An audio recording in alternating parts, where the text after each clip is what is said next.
How did you find your egg donor? The egg donor we found on a catwalk A model? in Miami. What drew you to her? Initially, her looks? It was her looks, completely. And you're honest about that? Oh, I'm absolutely honest about it. Why the hell not? When I saw her on the catwalk, I looked at Scott and I went, oh, she is stunning. That reasoning from your point of view will infuriate some people. Absolutely. They'll say, just buying a baby. Yeah. That's what people say.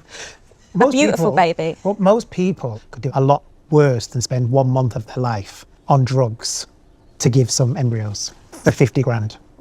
Do you worry it's a slippery slope if we just start saying, oh, we just want beautiful kids? No. Really? That's so interesting. Well, what do you want me to say?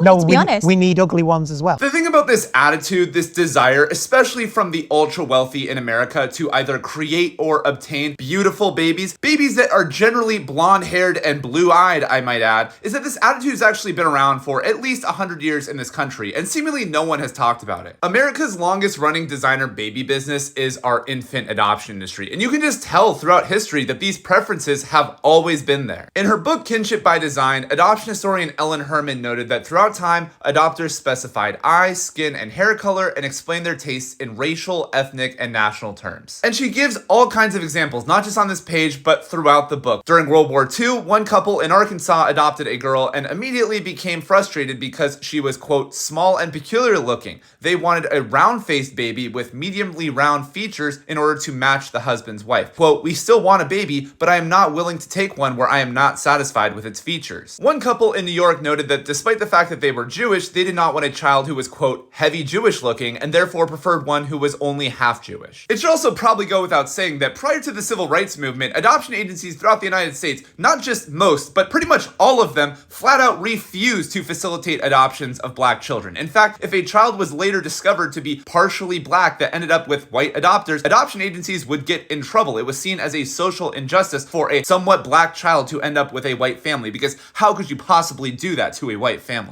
Americans' long-lasting desires for blonde-haired, blue-eyed children throughout history are what exploded the adoption market and created consumer interest in a designer baby business. The notorious social worker turned human trafficker Georgia Tann was incredibly interested in blonde-haired, blue-eyed children. Georgia would either employ or bribe people who either worked in orphanages, hospitals, anywhere where people could get their hands on blonde, beautiful children, and Georgia would then take those children and sell them to wealthy couples in New York and California. It's no surprise that the ultra-wealthy are driven by vanity and or eugenics in their acquisition of or creation of their offspring. What's disturbing is how normal this seems to be to average people. People actually see no issue with this when it absolutely is a slippery slope.